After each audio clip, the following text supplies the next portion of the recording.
Halo semuanya, saya Bismart dari Saudagar Farm, dari peternakan domba dan sapi di Cianjur. Saya sebagai salah satu business owner di Saudagar Farm.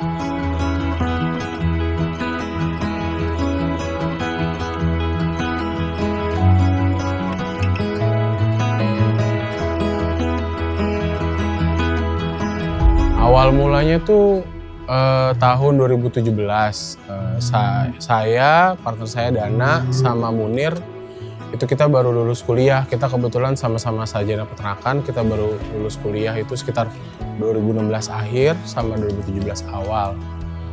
Terus kita emang punya mimpi dulu pengen punya peternakan bareng gitu. Terus kita ngobrol, ya udah kita menggagas peternakan ini, tapi awalnya namanya Saudagar Embek Farm. Itu karena awalnya hanya domba aja. Seiring berjalannya waktu, berkembang ada sapi juga, terus kita ganti nama jadi Saudagar Farm sekarang. Saudagar Farm tuh peternakan domba dan sapi yang bergerak di bidang penggemukan. Kami khususnya untuk penjualan Idul Kurban atau Idul Adha untuk memenuhi kebutuhan atau permintaan di daerah Jabodetabek, Bandung Kota, dan Sukabumi Kota, dan Cianjur Kota. Kita menjual door to door untuk ke end user itu dari tahun 2017 sampai sekarang. Kita kapasitasnya untuk domba kurang lebih 500 sampai 600 ekor, kalau untuk sapi kurang lebih di 30 ekoran. Dombanya kita banyak macamnya, ada domba Garut, domba Priangan, domba Merino, domba ekor gemuk, domba ekor tipis, domba peranakan Dorper. Kalau sapi kita banyak macam-macam, ada simental, ada limousine cross, ada FH, ada Angus, ada PO, ada Pegon, banyak macam. Karena kapasitas kandang kami sedikit, kami memang banyak yang ukurannya jumbo-jumbo yang 500 sampai 1 ton untuk stok di Cianjur. Kalau domba kita dari yang paling kecil ukuran 15 sampai 20 kilo sampai yang 100 kilo pun juga kita nyetok juga, kita mencetak seperti itu. Awalnya emang karena betul keilmuan kami bertiga semuanya kan kebetulan kuliahnya di peternakan, jadi sarjana peternakan. Nah, kita bertiga juga memang suka sama ternak gitu. Jadi waktu dulu mikir setelah lulus kuliah kita mau buka usaha apa ya gitu. Oh, buka peternakan mungkin nggak ya gitu. Alhamdulillah terlaksanakan, terwujud gitu. Dan kita melihat peluangnya untuk peternakan ini kan sebenarnya bisnis yang nggak semua orang mau melakukan ya gitu. Nah, dan kita melihat ada peluang di situ, permintaannya tinggi terutama untuk Idul Adha dan juga untuk akikah kalau di domba. Itu ya, makanya kita cobalah gitu peruntungan ini. Ternyata alhamdulillah berjalan dan berkembang sampai sejauh ini. Kalau kami memang fokuskan pembukaan untuk Idul Adha. Yang paling lama dimulai dari 11 bulan, tapi kedatangan ternak atau waktu pembelanjaan ternak tuh bertahap sampai H-2 bulan, H-1 bulan pun kami masih belanja ternak terus karena kan permintaan alhamdulillah meningkat terus dan banyak kan seperti itu. Nah, jadi untuk cash flow dan segala macamnya budgetnya kita sudah plotting dari awal mulai start periode. Jadi setelah habis Idul Adha kita sudah mulai plotting budget buat selama satu periode ke depan itu seperti apa gitu. Misalnya budget untuk yang 11 bulan, 10 bulan, 6 bulan, 3 bulan, 2 bulan itu sudah kita siapin budget. Karena kalau semuanya di 10 bulan atau 11 bulan itu kan juga besar banget budgetnya seperti itu. Jadi kita memang mensiasatinya dengan belanja ternaknya bertahap juga gitu. Karena kan target panen bobot ternaknya juga macam-macam gitu, nggak semuanya seragam dari domba maupun sapi seperti itu. Peternakan kami ini rutin dicek oleh dokter hewan dari Dinas Peternakan di daerah Cianjur untuk dicek secara berkala kalau ada kesehatannya seperti apa, kalau ada kendala di perawatannya seperti apa gitu.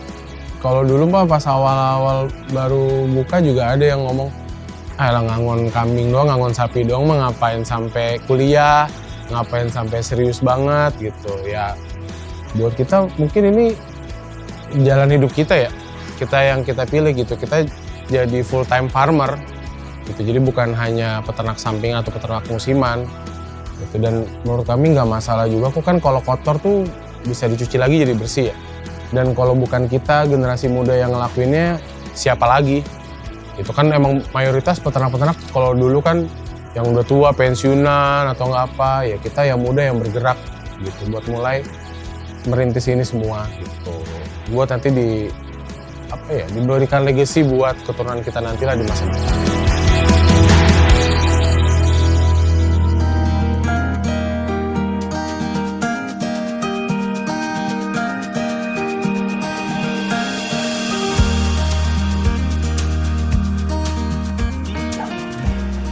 Iya, jadi di sini kami fokus utamanya adalah di fattening domba dan sapi gitu kan.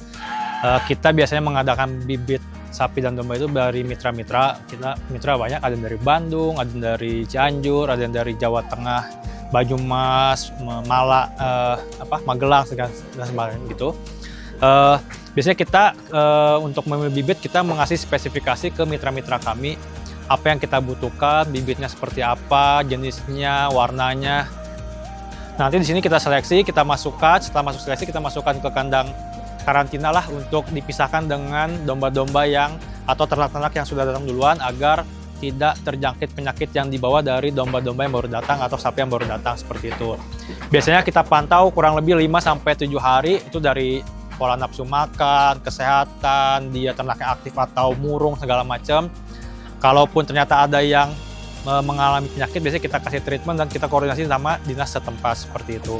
Nanti setelah ternyata ternak itu sudah mengalami, sudah normal, sudah adaptasi, sudah sehat, sudah mulai nafsu makannya bagus, biasanya kita masukkan ke kandang fokus ke fattening gitu. Nanti kita biasanya sini fattening ada yang 8 bulan, 9 bulan, 10 bulan, bahkan ada yang 2 bulan, 3 bulan tergantung nanti kita pasarnya target bobotnya di berapa kilo seperti itu. Nanti kita produksi, kita kasih makan misalnya konsentrat. Di sini kita ngasih makan konsentrat, ada hijauan dan segala macamnya gitu. Dengan biasanya kita ngasih makan pagi konsentrat, nanti siangnya dikasih hijauan gitu. Jadi pemberian pakannya itu di sini untuk domba itu pagi konsentrat dan nanti sore atau siang dikasih hijauan selama mereka di kandang sini di fattening seperti itu. Sapi pun seperti itu. Hanya bedanya kalau sapi pagi konsentrat, habis itu nggak lamanya dikasih jerami atau hijauan rumput, nanti siangnya konsentrat dan terakhir sorenya dikasih hijauan atau rumput kembali seperti itu. Jadi selama dia di kandang di dalam fase fattening atau mengemukan, biasanya kita ngasih treatment khusus seperti itu ya, entah vitamin atau mungkin kalau yang sakit kita kasih obat untuk penyakit tersebut. Cuman biasanya kita rutin dikasih dikasih vitamin atau mungkin dikasih jamu, biasanya kita kasih juga elektrolit atau buat mendukung dia agar daya tahan tubuh dia agar normal dan stabil seperti itu untuk menjaga kestabilan produksi ternak tersebut. Ya, jadi untuk untuk di domba maupun di sapi kita selalu setiap ekornya itu kita punya recording gitu. Jadi kita bisa tahu tuh dia datang di bobot berapa, lokasi kandangnya dari mana, terus lokasi awal ternaknya dari daerah mana, terus pertumbuhan dia tiap bulannya seperti apa, sampai nanti terakhir dia dijual seperti apa, itu kita ada datanya segala macam per ekornya. Itu biasanya kita menggunakan ear tag atau nomor gitu di setiap ternak, sehingga kita bisa mantau perkembangan si ternak tuh bagus apa tidaknya, dia berpotensi untuk bisa lebih bagus apa enggak, ataupun kalau ternyata lagi ada masalah di tiap bulannya atau ada saat penimbangan itu ada bermasalah, kita bisa segera melakukan treatment atau tindakan biar bisa kembali lagi seperti itu. Kunci sukses menurut saya ya, jadi intinya pertama ya kita tidak malu untuk belajar terus, kita tampung semua ilmu yang ada, kita pahami kira-kira yang bisa diadaptasi di kandang seperti apa dari peternak lain atau dari senior-senior lain. Dan salah satu yang tidak kalah untuk pentingnya adalah kita harus cepat tanggap menanggapi ternak-ternak yang sakit gitu. Jadi kita harus mengedukasi si tenaga kerja itu, harus peka, harus kita cek segala macam tiap hari gitu. Jadi kita memberitahu atau menginstruksikan ke tenaga kerja itu setiap kita ngasih makan itu di jam ngasih makan, setelah ngasih makan kita harus keliling ke seluruh kandang buat ngecek apakah ternak itu makan, apakah ada perilaku-perilaku yang berbeda dari biasanya. Kalaupun ada, kita harus langsung kita kita lihat kira-kira ini kenapa, apakah sakit atau mungkin dia lagi ada trauma dari dari cuaca, atau mungkin dia lagi bahasa kita birahi itu kan kalau jantan seperti itu. Nah, itu harus kita analisa, kita kasih tahu ke tenaga kerja biar mereka tuh harus peka melihat perubahan-perubahan yang kecil dari si ternak tersebut gitu. Setelah kita analisa ternyata kita tahu sakit apa, kita langsung kasih tindakan dan kita koordinasi sama dinas setempat atau dokter hewan setempat dari dinas juga buat biar tahu apa yang harus dilakukan gitu, seperti itu. Kalaupun ternyata kita tidak bisa melakukan sendiri ya kita menghubungi dinas setempat agar dokter hewan dari dinas setempat datang ke sini dan memeriksa seperti itu. Mungkin untuk generasi muda yang yang punya mimpi untuk melanjutkan pertanian atau peternakan, jangan malu, jangan takut, saling belajar, saling bersama. Kalaupun agak bingung, kita bisa sharing-sharing seperti itu sih.